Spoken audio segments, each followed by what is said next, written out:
Okay, what's going on, everybody? My name is Mang. Welcome back to Roll Mangging.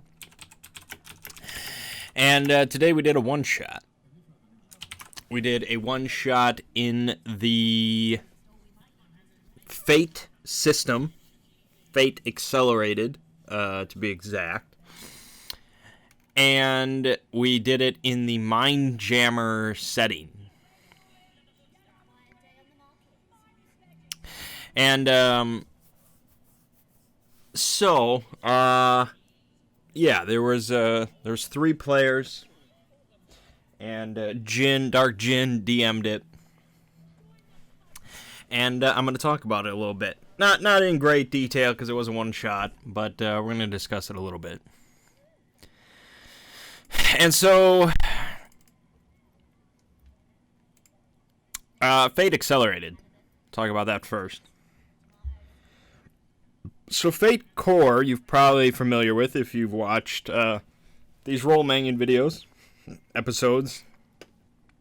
Fate Core is a generic system, which means that you can use it for pretty much any setting that you want. So you can do it in fantasy, high fantasy, Old West, modern day, far future, horror, whatever you want to do. You can make Fate Core run it one way or another.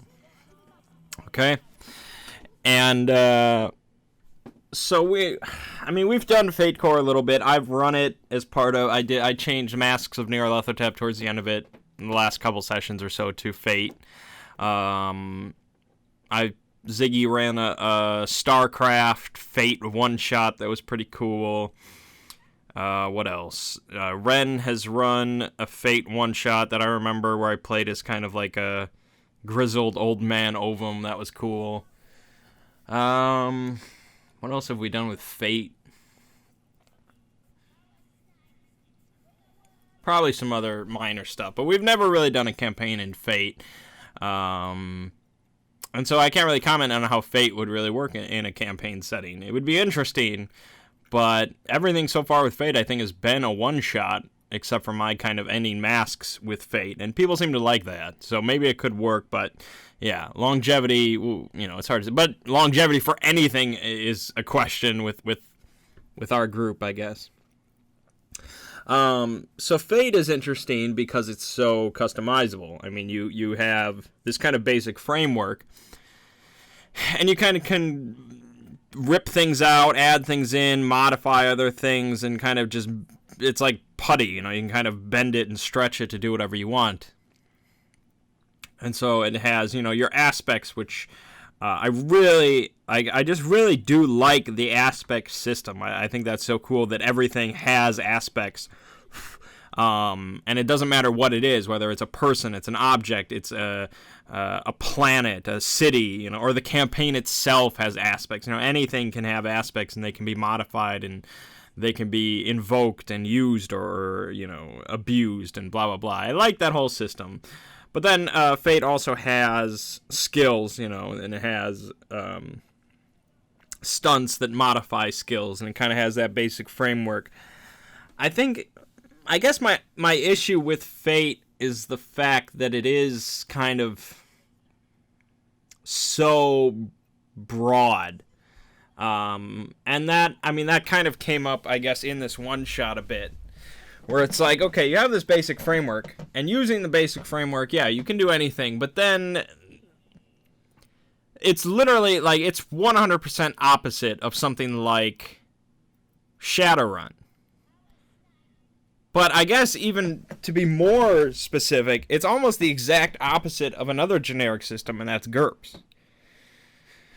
But I guess not really, because my look into GURPS, I basically looked at all the material for it, and it was just like, my God, look at all this. There's rules for everything. Whereas for Fate, when you look at it, it's just like, okay, there's these basic rules, and it's just like, oh, here, come up with stuff. But Fate does have books where they go into detail about everything. And so Mindjammer is one of these. Mindjammer, it's a book. The core book of Mindjammer is written for Fate, and it details the setting of Mindjammer, but then it also gives Fate-related info for everything. But I feel like the concept of Fate is that it's so it's loose, you know, and so there's not a framework in place for you to plug in a lot of mechanical things, you know. So like, say you want to play like an alien race or something like that. Well, if you pick that in Fate, that's like an aspect, you know. That's like a genotype aspect. So say you want to play an Ursoid, which is like just a humanoid bear, which is what Ren played. He played a humanoid kind of polar bear. It says here that you have to take a genotype aspect related to that. And so it's like, that's what identifies you as, you know, a humanoid bear, is you take one of these genotype aspects. And so that's kind of what identifies you. Like, there's no, like, other systems, like, take D&D. You know, you can play a human, and there are stats and, you know, things, you know, benefits and drawbacks or whatever for picking a human. But then it's like, okay, what if I want to play an orc? It's like, okay, you write down orc on your sheet, and then you modify a bunch of different things based on you being an orc. And it's like, okay, you're an orc. Whereas in Fate, it's just like, okay, you write down you're an orc, and then it's just like, well, you know, it doesn't really modify any stats or anything like that. You're just an orc. And so some people really like that because it's just, you can be anything. You don't have to worry about all the mechanics behind it. Whereas, you know, if I want to play some custom thing in D&D, I have to think about, you know, okay, what does this modify? And like 3.5 edition and stuff like that, that's still fairly simple. But 4th edition, it's like, okay, I got to come up with all this kind of shit. Custom classes, I got to come up with all this kind of... But some people, such as myself, I do take comfort in the mechanics, which is a lot why I like Shadowrun. I like Shadowrun because no matter what, there's a rule for pretty much everything. Or, I mean, this is going to tie into a lot of stuff later on, I guess, but I guess I can get to it now. Gear. Gear is kind of the specific thing I want to talk about. In Shadowrun, every single piece of gear pretty much has rules and mechanics related to it. More or less. Every single gun in Shadowrun has its own stats. And so when you're looking through it, or when you're using it, or when it's being used against you, you can point and you'll be like, okay, it does this. We know it does this because that's what it says. In Fate, it's like, okay, I mean, I have... And it's not like you can't come up with stats for things in Fate. You can, but it's meant to be so kind of loose. And I think it's really a system designed for improvisers. I think Fate is kind of a system where you just kind of go with the flow. Shadowrun, you can go with the flow, but as a fallback, you have stats for everything. You have rules for everything. If you want to just be like, well, I don't want to think about... I don't want to have to worry about coming up with stuff on the fly. You don't have to. There's stats for everything. Whereas Fate, it's like, you better come up with things on the fly because that's just kind of how it's meant to be. Now, again, I have limited experience with both Shadowrun and Fate, so take everything I always say with a grain of salt, but I'm just going off of my experience. So anyways, Fate is meant to be kind of very broad, and so it can cover everything, and that's nice, I guess. And I do like the aspect system, and I do like the concept of kind of a role-playing biased system. Because, I mean, I like role-playing, and I like mechanics, but again, what I always go for is problem-solving, and so I like systems that let me solve problems in unique and interesting ways. But that's almost not even based on the system then. So I don't really mind whatever system we play. I know I griped on 5th edition quite a bit because that system I felt limited my problem-solving capabilities. But that, I mean, whatever. So anyways, that's Fate Core. Fate Accelerated is meant to kind of quicken the entire process. So Fate Core, when you play it, what you're supposed to do is you have your aspects. So you have your high concept, you have your trouble, you have your other aspects that kind of define who your character is. But then,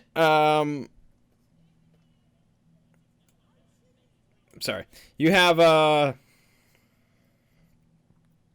your skills.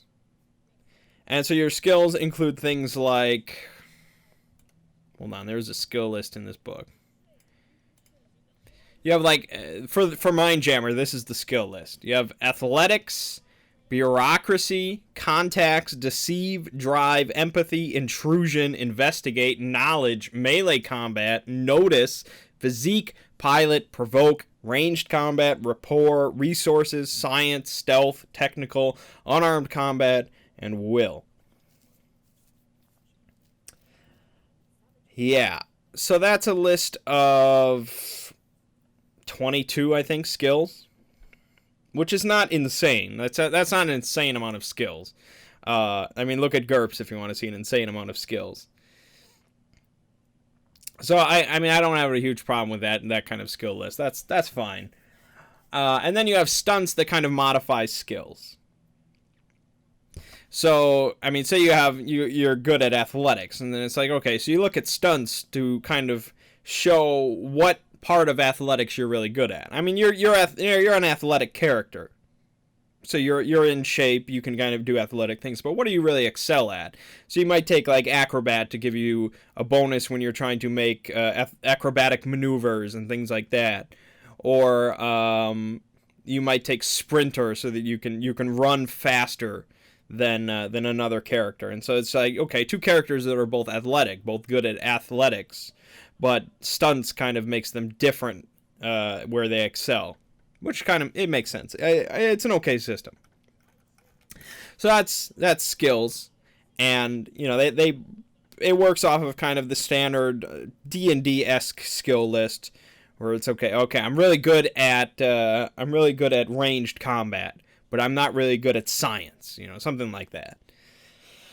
And this is, again, it's like D&D. It's not insane amount of skills like GURPS, but it's also not like a free-form skill list like Numenera. In Numenera, like, you didn't really, you kind of just came up with your own skills. It was an unlimited skill list. So it's just like, whenever you got a new skill, it's like, what do you want to be skilled in? And it's just like, I don't know. There's no list for you to look at. It's just like, I want to be good at climbing. And it's like, okay, you're good at climbing. I like that too, because that kind of was creative, but okay. So it's a normal kind of skill list. Fate Accelerated gets rid of the skill list. You have no skills. You are skilled at nothing. What it replaces it with is approaches. So there are 6 approaches, and you assign points to them much like you would skills. So with the skill list in Fate, you'd have like 1 skill at +4, 2 at 3, 3 at +2, and 4 at +1, blah, blah, blah. So it's kind of like a pyramid. You're only really good at maybe 1 or 2 things, and then it kind of goes down from there. Approaches, very similar, but there's only 6 of them. The approaches are careful, clever, flashy, forceful, quick, and sneaky. And I'll kind of talk about them. So careful action is when you pay close attention to detail and take your time to do the job right. Lining up a long-range arrow shot, attentively standing watch, disarming a bank's alarm system. Okay, I like how they include attentively standing watch. Alright, sure. Clever action requires that you think fast, solve problems, or account for complex variables. Finding the weakness in an enemy swordsman's style, finding the weak point in a fortress wall, fixing a computer. Okay, so clever is kind of the intellect one, I guess. Flashy. Flashy action draws attention to you. It's full of style and panache. Delivering an inspiring speech to your army, embarrassing your opponent in a duel, producing a magical fireworks display. Forceful. Forceful action isn't subtle, it's brute strength. Wrestling a bear, staring down a thug, casting a big powerful magic spell. Quick action requires that you move quickly and with dexterity. Dodging an arrow, getting in the first punch, disarming a bomb as it ticks. 3, 2, 1. Sneaky action is done with an emphasis on misdirection, stealth, or deceit. Talking your way out of getting arrested, picking a pocket, fainting in a sword fight. So you can't really think of these as like attributes. Like you can't really think of these as strength, charisma, intelligence, wisdom, dexterity, because some of them do line up. I mean, forceful, okay, it's basically strength, and sneaky, clever is kind of basically intelligence, but then dexterity kind of gets thrown into quick and flashy and sneaky, so dexterity kind of gets cut up. Charisma, I mean, yeah, clever kind of is charisma, but then you can also be flashy with your charisma, so it kind of gets split up there. So anytime that you would do something that would require a roll, there was basically an action, you would pick an approach. Some of these make a lot of logical sense. When you're sneaking through a room, you're going to be sneaky. When you're kicking down a door, you're going to be forceful. When you're, again, lining up a long-range arrow shot, you're going to be careful, I guess. So a lot of them make sense. But then what it doesn't really mention, what it doesn't really talk about is how the game kind of actually plays out, which is where you're going to do everything you can to try to justify why you're doing an action in a certain style.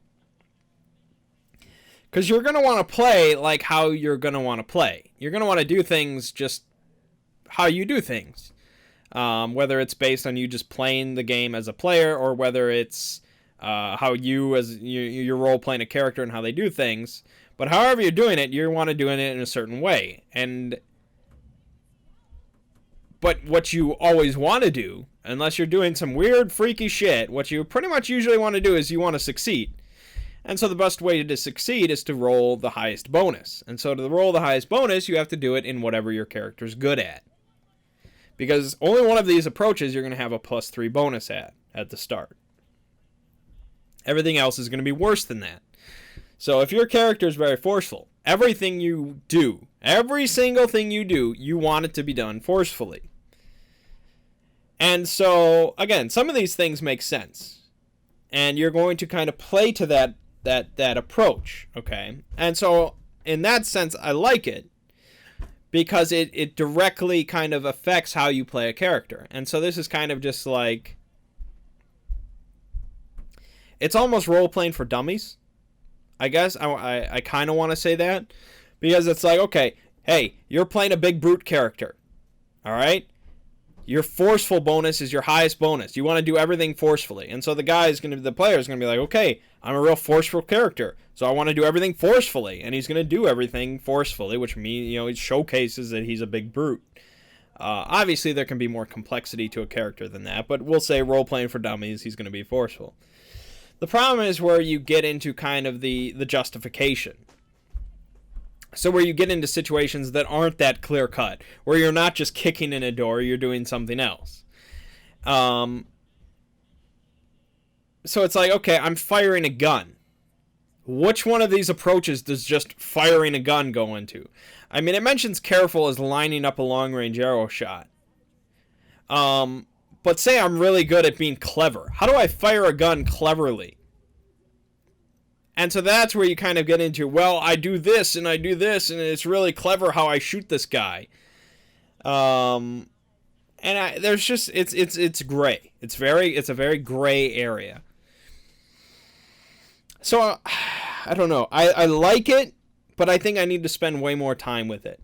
So, I played Ovem, of course. Because I just figured he's the simplest way to go. So I played Ovem. Of course, he's forceful all the way. He had the biggest bonus to his forceful. And so I tried to be the big brute that did everything forcefully.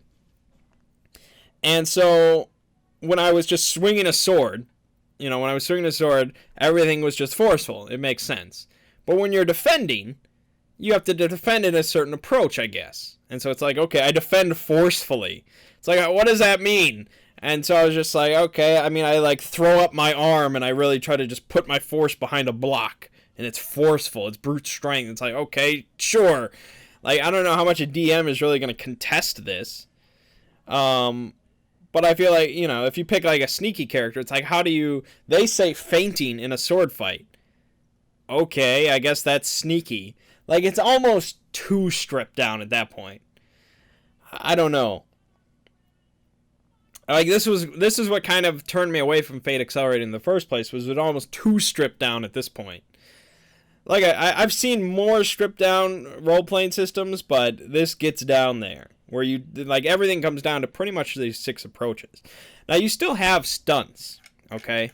You still have stunts which modify your approaches, but I'll read that section. Stunts are tricks, maneuvers, or techniques your character has that change how an approach works for your character. Generally, this means you get a bonus in certain situations. So, there's basically 2 types of stunts. The first type gives you a +2 bonus when you use a certain approach in a certain situation. And it gives you a template. So, the template is, because I describe some way that you are exceptional, have a cool bit of gear, or otherwise awesome, I get a +2 when I pick one. Carefully, cleverly, flashily, forcefully, quickly, sneakily, pick one. Attack, defend, create advantages, overcome, when describe a circumstance. And so they give you some examples. Because I am a smooth talker, I get a +2 when I sneakily create advantages when I'm in a conversation with someone. And I don't know. Like, it's just so kind of odd the way that it all comes together. I mean, I admire what they've put together here, because it's definitely not easy to create a universal, generic system. I mean, I can't even imagine. So I respect what they've done here, and I respect that it does work. It's functional. But I don't know. I don't know if it's really the thing for me. I definitely need to spend way more time with Fate, but comparing it to something like Shadowrun, or something like Call of Cthulhu, where, you know, the mechanics are all there. Everything has kind of stats. It's a contained system. I might lean towards that approach. I mean, I like the idea of a universal system so that I can run different. Like, if I actually did make a setting book for On the Backs of Gods, you know, I actually wanted to run something in that. I doubt I would make my own system for it, and I doubt I would use D&D again. I would probably use Fate, just because it would work. It does what it intends to do. So I guess I like that. So anyways, Fate Accelerated. You have your aspects like normal. You have aspects, or you have approaches then. You have your 6 approaches. You have your fate points, which again, you kind of use fate points to invoke aspects. You get a bonus to certain dice rolls. You have your stunts. And then you kind of have extras. And extras are where like I said, extras are where the game kind of gets weird, because it's like, okay, basically everything that is not an aspect or an approach or a stunt, it's an extra. It's just kind of a lump of everything else. And that's where it gets kind of, I don't know. It's like, okay, all your gear, anything you would ever use as gear, that's an extra. Anything that's like a vehicle or a starship or anything like that, or an augment, that can be extras. But they can also be aspects. So it's kind of like, okay, I don't know.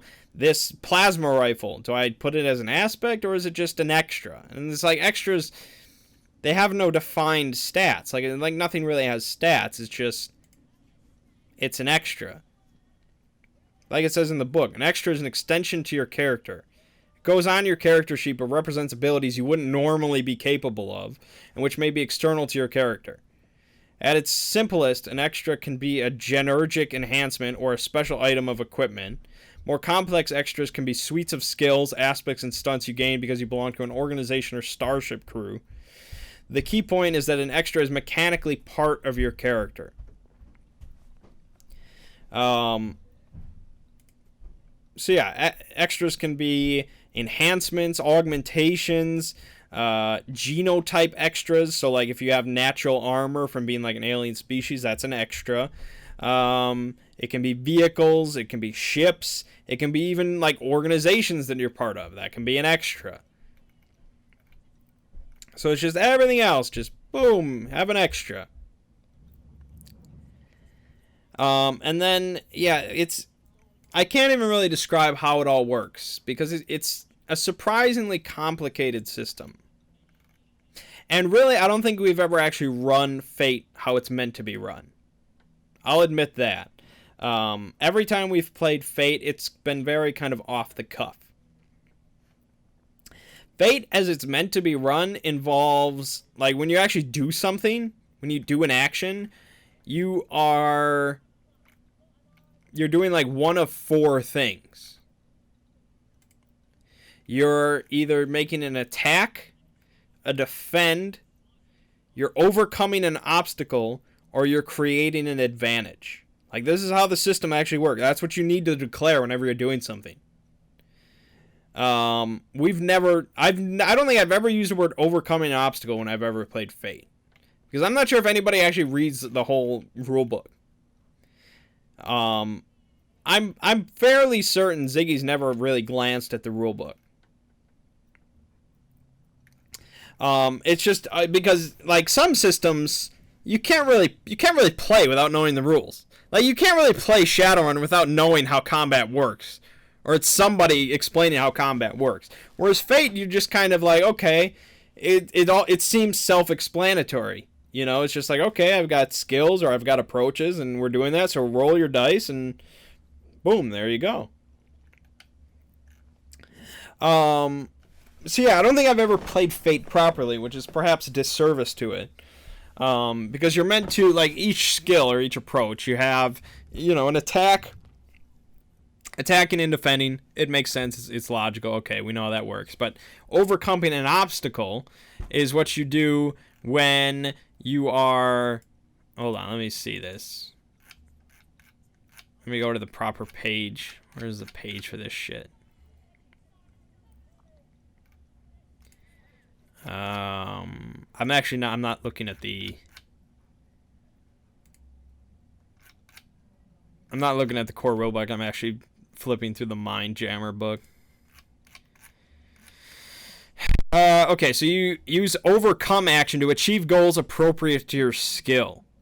Every skill has key activities. A character with intrusion tries to bypass a security system. A character with empathy tries to calm a crowd. A character with technical tries to repair a malfunctioning gravity engine. So yeah, overcome kind of covers a lot of the things that you're going to be trying to do with each given skill.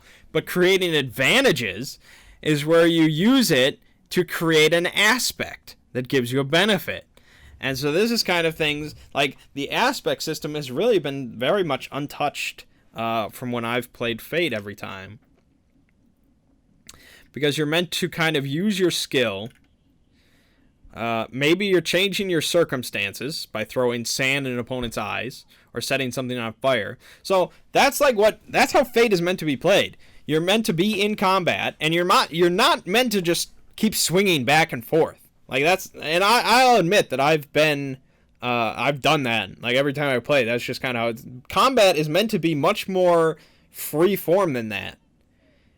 Every time I play Fate, it's just like, okay, I swing, oh, I roll higher. Okay, you swing, oh, you roll higher. Oh, we just kind of beat each other down. That's not what it's meant to be. You're meant to kind of envision yourself in the fight and kind of do things to give yourself an advantage.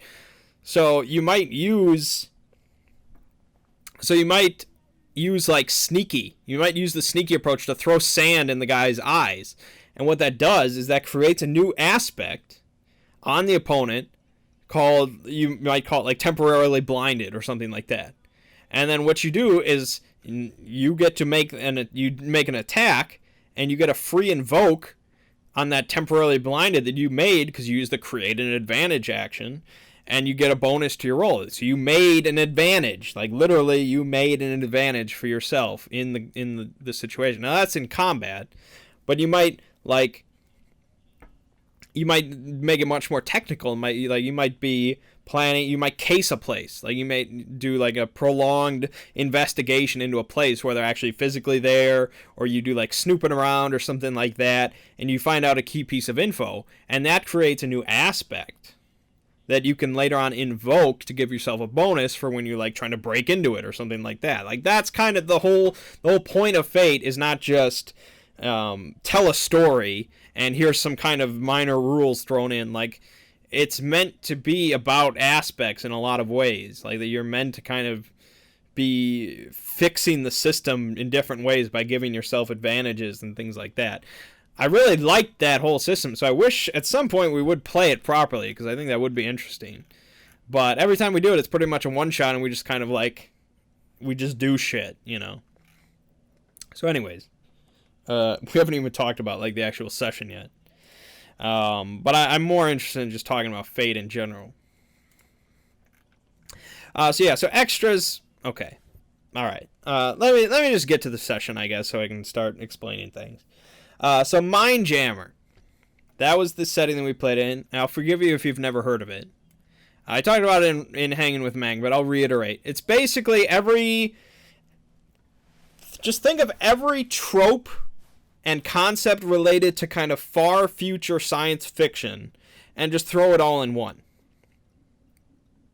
Like, take Star Wars, take Star Trek, take StarCraft, take all three of those, throw them together, and then toss in like Numenera and any other future science fiction kind of novels or anything like that you've read. Throw it all together, and that's Mindjammer, from what I've read. Like, there's humans. There's absolutely humans, but humans aren't really even the focus, because you have, like, AIs are really big. You have robots. You've got these synthetics. But then you've also got, like, you've got hominids, which are kind of like humanoid aliens that speak, and they're kind of intelligent and blah, blah, blah, maybe even more intelligent than humans. But then you've also got, like, animals that have been, like, transcended. They're called uplifted animals, called Xenomorphs, which are basically animals like we think of them, but they're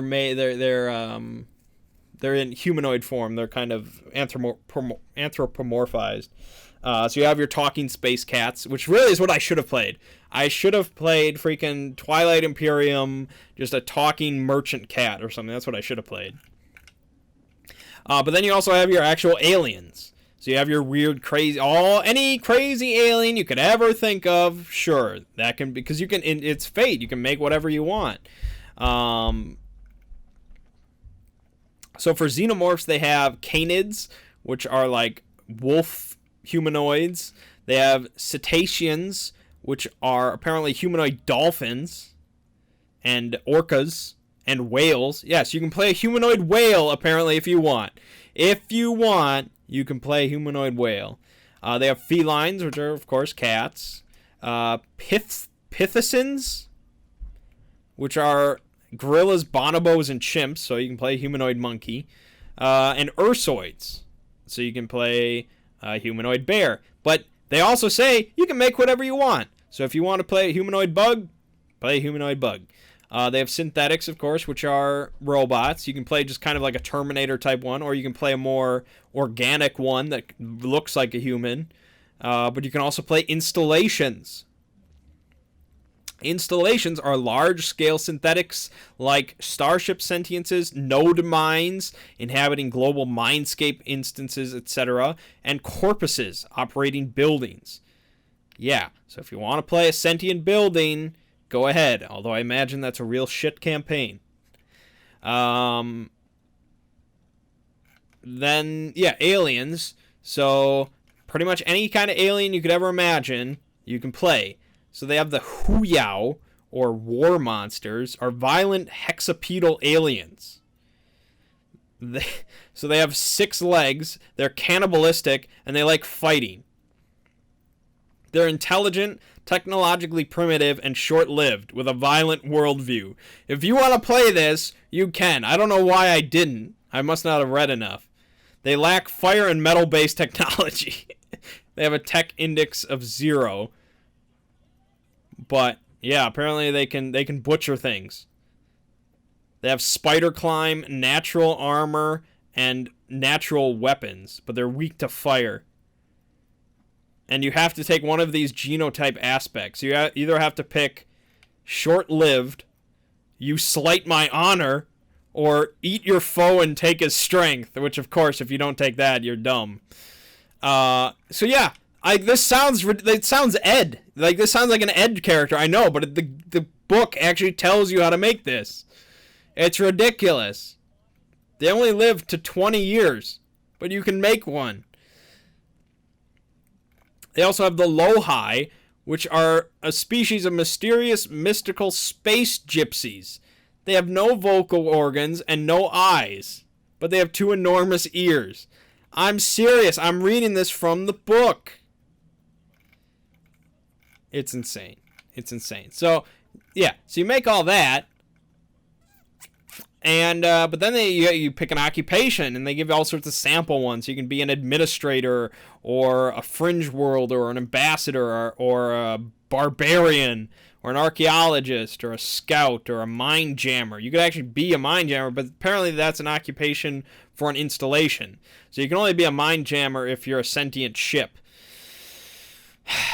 Like, do you hear the words that are coming out of my mouth? All right. You can be a scientist or a technopsy redactor. And redacting was really funny. Near the start of the session, like, Jin had kind of stepped away for a phone call, and so I was just leafing through this book. And, oh man, what did I get to that I mentioned this? Ziggy was kind of talking about his character. And I was looking at the enhancements. And I'm like, Ziggy, did you get an empathic lace? Which is one of the enhancements you can get as a genergic mod. And I'm like, you get a +2 bonus to redaction attempts. And he's like, oh my god. And so he wrote it down immediately. We have no idea what it meant, but it sounded so funny because you get a bonus to redaction attempts. We later found it out. It became a plot point for the one-shot, funnily enough. But,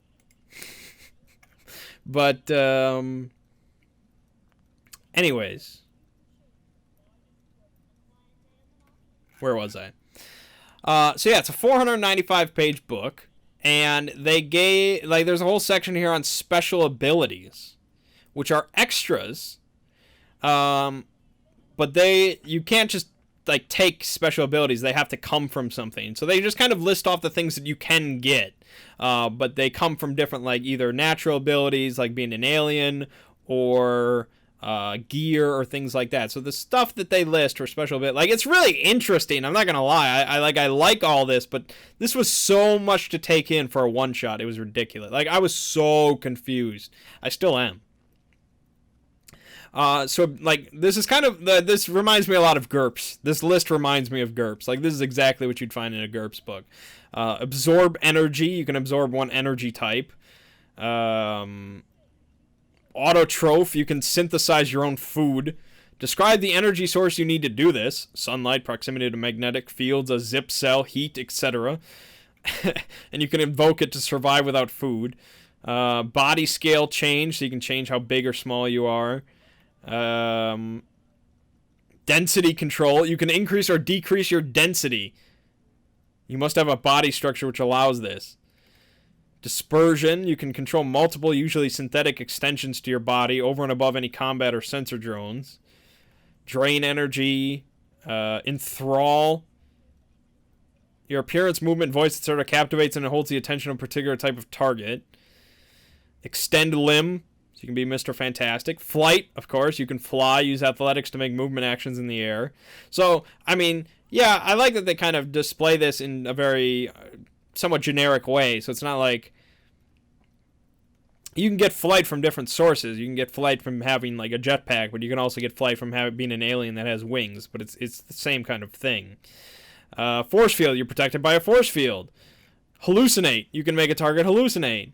Howl, hyper agility, hyper intelligence. Artemis would find a way to get that. hypersense, hyperstrength, image projection, infect. You carry a disease or infection and can infect a target by touch or at range. Inject parasite.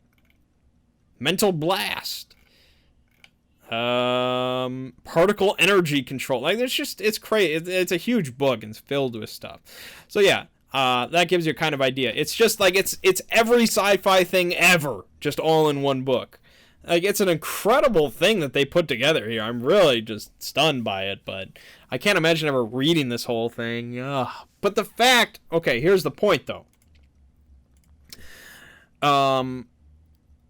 The fact is that this setting and this book was basically given to us for a one-shot.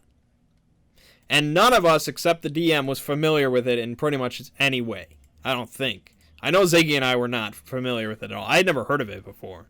I don't think. And it was a lot to take in to just make a character. Now, it was Fate. And that was, I think, a bonus. Because Fate is really easy to make a character. Like, if it had been, like, yesterday or something, and he was just like, here, make a character in Shadowrun, and I had never heard of Shadowrun before, it'd be like, that'd be immense. Fate is pretty easy. It's just like, okay, we've played Fate before. We all know how it works. We just can't come up with aspects that are kind of generic. You have your approaches. It's real simple. Done. You can play. So that helped. But still, I was looking over this book, and it was just like, my God. Because I was like, I just want to make Ovem. He doesn't like technology. He uses a sword. What do I have to do? And it's just like, I'm looking at like these genotypes and stuff, and it's like, I don't know. So it's just like, I'm not going to put a lot of effort into this. Just come up with his aspects, pick the approaches, done. So anyways, so the plot of it for the one shot was that we were basically new recruits. Even though we weren't new recruits, we were like the best of the best for some reason. Even though we weren't, let it be known, we were not best of the best. It seemed like everybody we encountered was better than us. And so we were kind of assigned to this mission to go into far deep space, of course, and to kind of repair this super node that was no longer working. And that's kind of a mistake, because none of us knew what a super node was. And this is kind of the thing.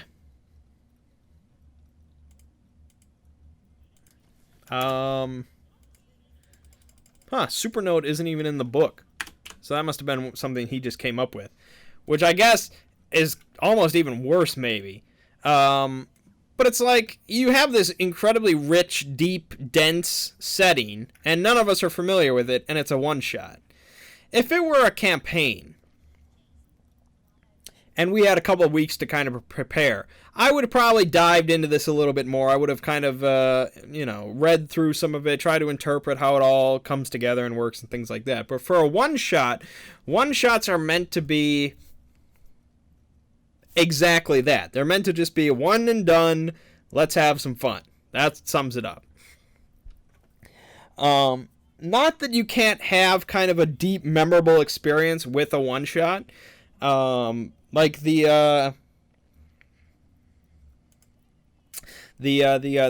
Call of Cthulhu one-shot that I ran in Bryson Springs. Bryson Springs one-shot that I did. Where we had a whole bunch of people and they just butchered it entirely. It was terrible. They played it like a one-shot, like how we normally do one-shots, and it just kind of all fell apart. But how it was written, and I listened to a podcast of the guy actually running it. It's actually a well-done one-shot that can be resolved in one evening, maybe two, and it's entertaining and it's somewhat serious. But the benefit of that was you didn't really have to know any sort of mythology around it. Like, for that one shot, you kind of went into it. You know it was set in the 30s or whatever, and everybody's familiar with that. Like, that's kind of the thing, is everybody's familiar with it. You're on an even playing field going in. If you're going to do a one shot, you either have to do it in something that everybody understands, or something that doesn't matter. So, like, I'm trying to give an example, I guess. So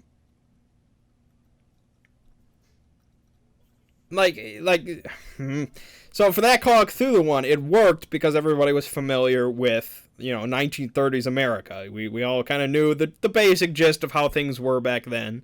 And the things that nobody was familiar with was kind of meant to be, because that was kind of the point of the one shot was, you're not familiar with this. That's, you and your characters are alike. It all comes together, and everybody was on an equal playing field. If everybody is on an equal playing field no matter what, then it all works. But if you run something like that's kind of in an established setting or something like that, like if I suddenly got a new group of people together, like say I got a new group of people together that have never played an RPG, and I was like, okay, we're gonna run a one shot in Forgotten Realms, and I mean, you could do that and just kind of make it generic fantasy, but if you were really intent on making it like deeply Forgotten Realms, involved, and started throwing out all sorts of, city names and people names and events and things like that, it'd be like, okay. Or if you ran something in like Babylon 5 or something like that, to kind of riff off of Spoonie, or any sort of established setting that not everybody is familiar with, you get sort of this kind of confusion and perhaps disinterest in the events of what's going on. What was I just going to say?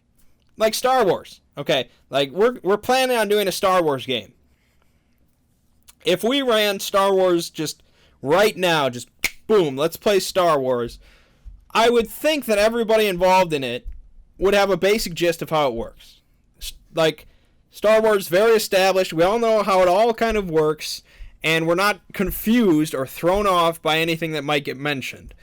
Yes, some people might have different levels of knowledge, and so you kind of hope that the DM isn't like a real dick about things. It's like, oh, well, we're going to this planet, and you better know what's on it, and the special things that are there, and you better know who this character is. Oh, he's, blah, blah, blah.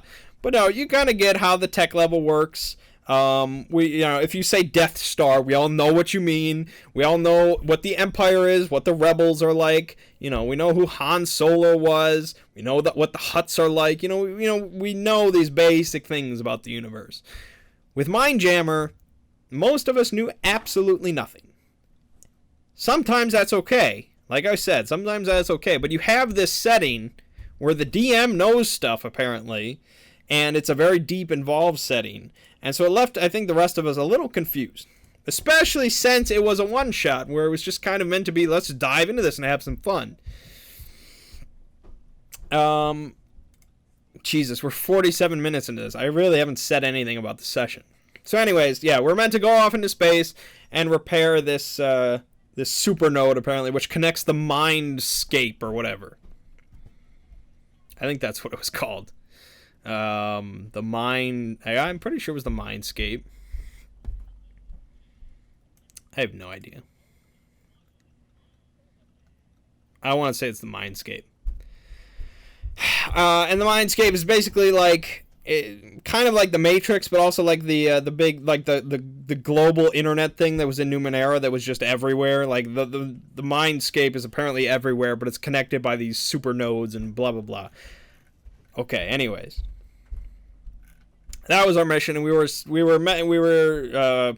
we're basically working for this general guy, this ambassador general, and we go into this ship, and the ship is called the Hyperion. It's like the best of the best ship, and it's a sentient ship, so it's got its own AI, and it's like talking to us, and Ovem is freaking out, thinking this ship is possessed by some demons, and so the general just comes in and like smashes the console for some reason, and he kills the AI, and it's like, okay, he's a demon slayer, good. And so we go, I'm trying to remember how this all happened. We went to like this, I'm honestly trying to, so first we get all decked out, and so we go to like the armory or whatever on for the military, and he's like, you can have whatever you want, take whatever, and I'm like, okay, I only want two things, I want a weapon and I want armor. And I don't want to use guns. Ovem doesn't use guns unless, depending on the setting, he might use guns. But for this, I'm like, I want to go real old school.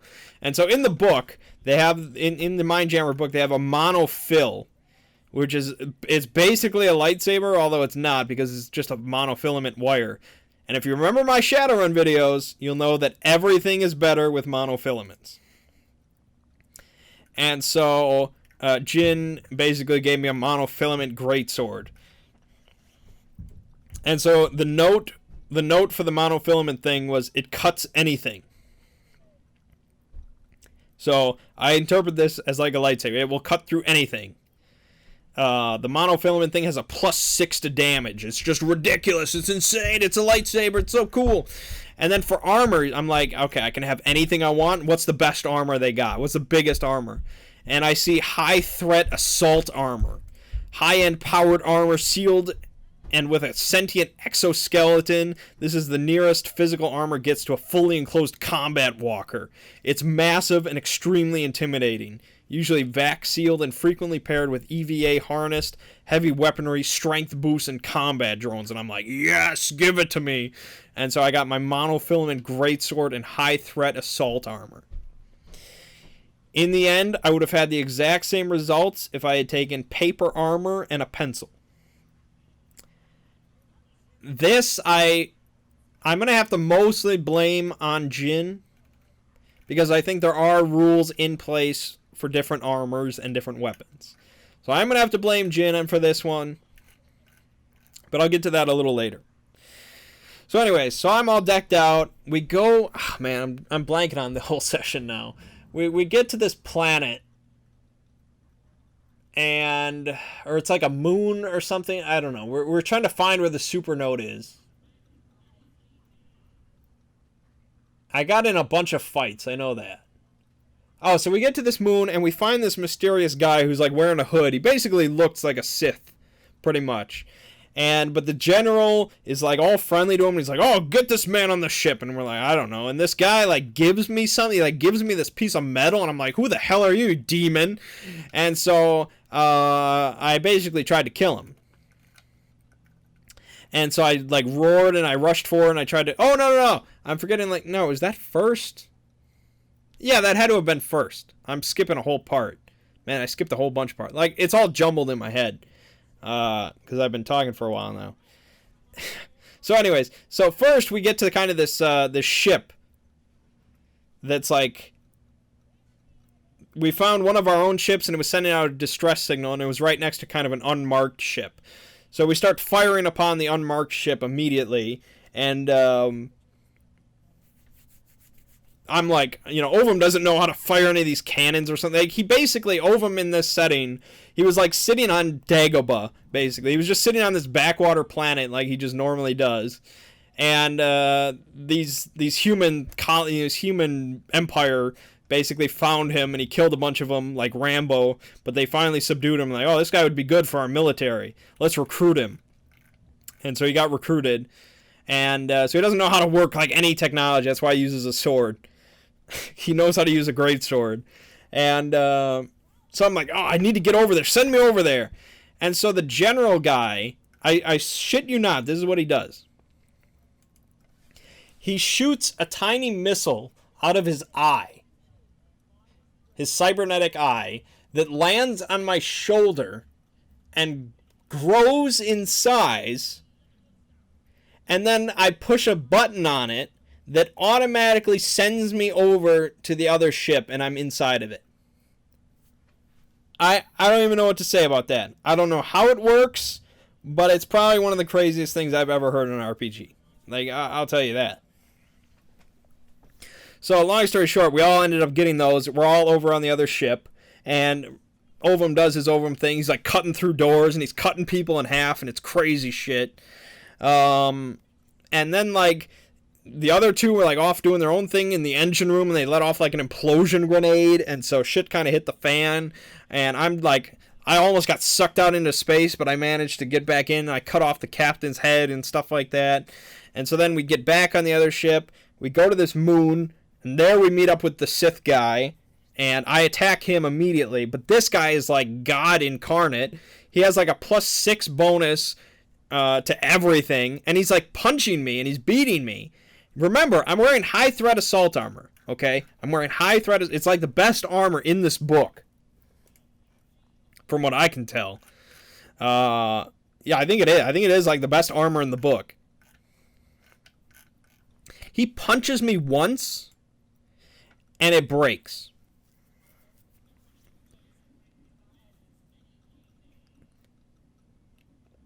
And, like, because I was like, he's like, I'm like, what is he attacking with? And he's like, he's unarmed. And he's like, you take 3 points of damage. I'm like, I'm wearing high threat assault armor. And this came up because I got into more fights later. I'm like, what is the difference between me wearing paper armor and me wearing, like, assault armor? And the same thing. It's like, what is the difference between me having a monofilament greatsword and me having a butter knife? Because the way it was being done was just purely numbers. Like, whatever we rolled, it was just, that was what it was. And Jin basically said, he's like, I don't know, I'm sorry. And I'm just like, wow. And that's why I say that I think Fate, you either have to kind of really know your shit here with the system, which, I mean, he could have, and whatever, but it's a one-shot. I didn't really expect him to know everything, or really even bother with it, but that's where you need to kind of improvise. Like me with high threat assault armor and a monofilament greatsword, I should be pretty much unstoppable until they bring out heavy armaments, is what I think. If I were running shit. But this guy was punching, like, he punched me once, and my armor fell off. Like, it just, like, broke. It was unusable. Because I asked, and according to Ren, it only covers, like, he looked it up somewhere. I don't know where he looked, but he's like, you know, it covers, like, 3 points of armor, and then once that's spent, it's done. I don't know if that, like, that doesn't make much sense to me.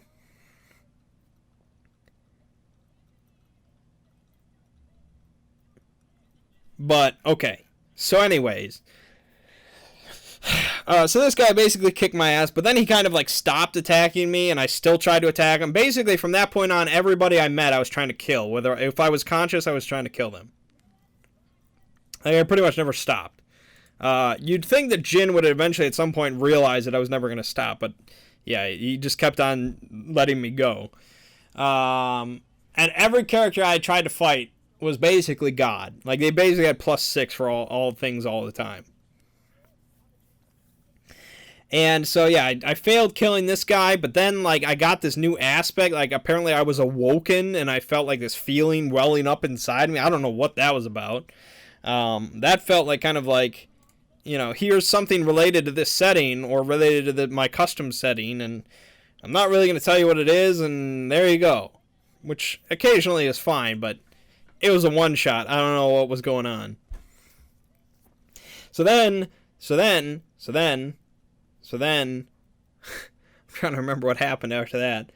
We got to, like, this other planet, and that guy, like, he somehow got away, and I didn't catch him. We get to this other planet. Oh, that guy, the hooded Sith guy, he, like, freezes me in place so I can't move my muscles. So, of course, like, I already assume this guy is, like, a demon of some type. So then, Ziggy comes up to me while I'm kind of still frozen on the ship, and he redacts me. He redacts me, all right? I become redacted, which we actually had to look up what that meant. It's basically like a mental probe, I guess. Like, it's mental torture or something like that. But the way that Jin interpreted it was like a mental probe to find out his memories and things. Like, you can rewrite people's memories or, I don't know, some crazy shit. So he redacts Ovem and he, like, goes into his head. And apparently Ovem can feel and know that he's been redacted. So he immediately assumes that Ziggy's character is a demon or a sorcerer or something. So finally he regains control of his muscles, and he immediately sets out to kill Ziggy's character. Ziggy tries to get away, but I catch up to him because I'm Ovem. That's what he does.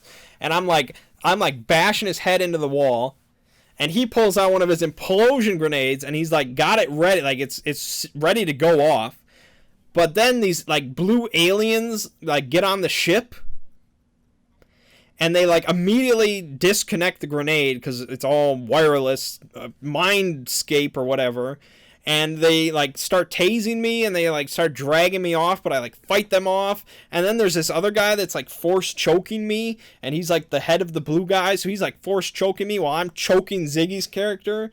And so I eventually like break Ziggy's windpipe or something. I crush it, but then I got to deal with this guy force choking me, so I pull out my sword and I like charge at him, but this guy of course is like God, so he's like dodging all my shit and he's like jumping on top of my sword. He's like Pai Mei from freaking Kill Bill, and I can't take him out. So eventually he like stops attacking me because the hooded Sith guy shows up, and I'm like, Jesus, I gotta kill all these people. But eventually like the general comes and he like starts dragging me away from the fight. I'm like, are you kidding me? Do you know who I am? So I like elbow him in the face, but then he pulls out like this gas. He turns into like Scarecrow and he like gasses me and I fall unconscious, and I'm like, Jesus Christ. But he brings me back to consciousness later on once we're on the ship. I'm like, what are you doing? Because now I'm trying to kill this general guy. So I start swinging at him, and he's like fending me off with one hand while he's giving this speech to the other characters with the other hand about how we need to get to the super node. And it's like, my God, what's going on? Why won't you just die? And I keep swinging at this guy, but he's like still defending.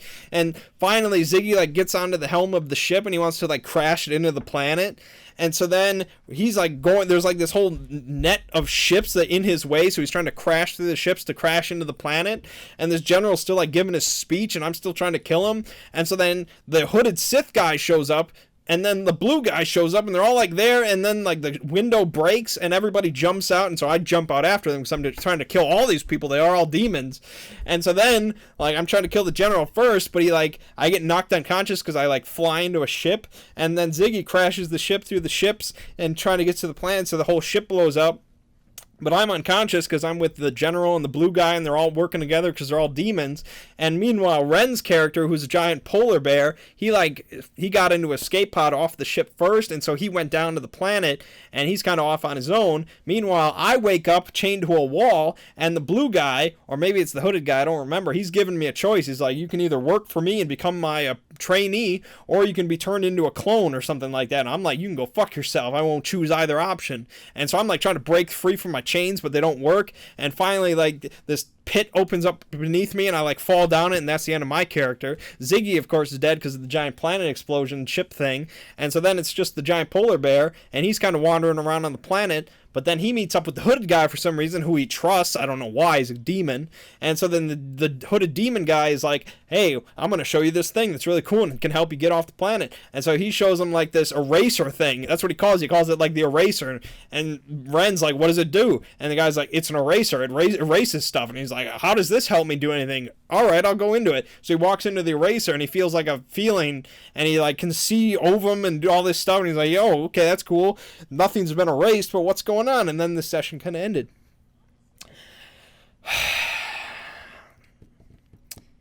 And yeah. So it was interesting. We were definitely in one-shot mode. I don't think we can deny that. And we were in one-shot mode for a few reasons. One of them, the fact that it was a one-shot. Two, the fact that it was a setting none of us were really familiar with. And we were in a situation not suited to our characters. Two of us were playing brutes. Like, we were playing full, just brutes meant to destroy things. And we were on a diplomatic mission, and it just didn't make much sense. Three, though, is, I guess to a lesser point, was Jin's DMing style. And I want this to be constructive rather than just critical. Because I respect anybody that ever steps up to the plate to DM. I mean, I respect anybody that is willing to do that. Because that is not easy, and a lot of people will never DM because they just don't want to. They are afraid, or for whatever reason, they don't want to ever DM. So I respect anybody that does DM. But I guess as a tip, the one really major thing that you can't really ever do as a DM is telling somebody what their character does. And a lot of people were complaining about Will Wheaton.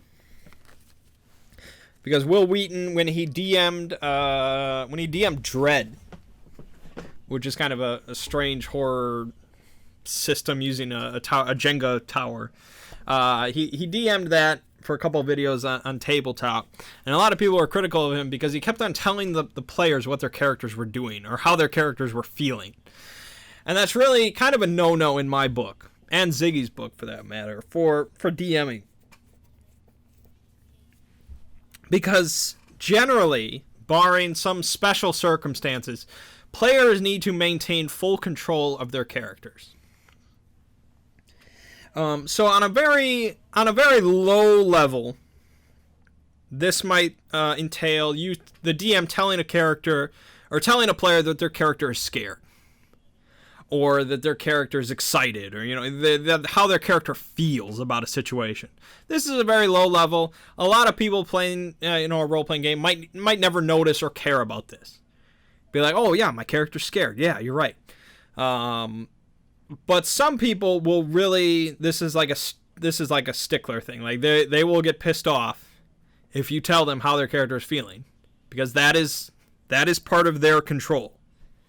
Like, they control this character. They determine how they feel. So that's a very low level.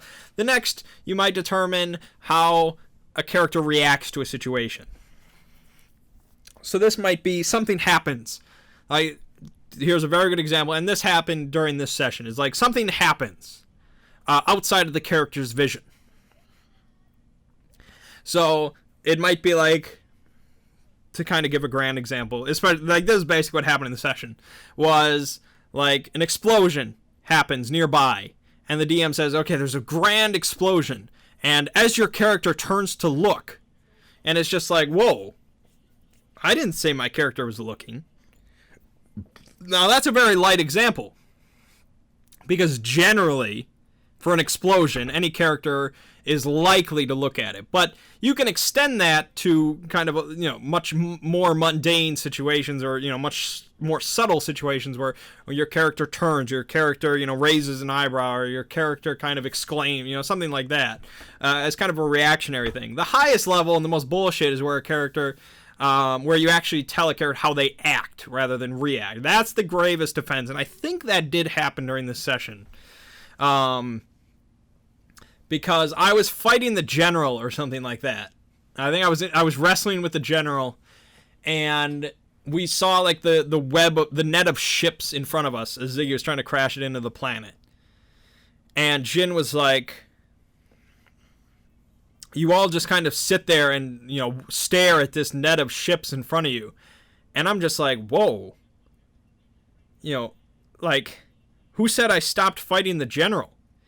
And he said the DM said you stop fighting the general. I'm like, Jesus, that should never, those words should never come up. This is what I'm trying to say. Like, you can't ever tell a character how they act or react in a situation, unless they're being mind controlled or something like on that level where they literally do not have control of their character for story reasons or whatever. If there's an explanation. But if they're just whatever, and you as a DM are saying this is what you do, that's a big no-no. Like, that should never happen. And I don't mean to be critical of them. Like I said, I respect anybody that DMs, but this is just something you should be aware of if you are DMing. Is you shouldn't ever really control a character or tell them how they feel or tell them what they're doing. That is their luxury. That, as a player, that is what they get.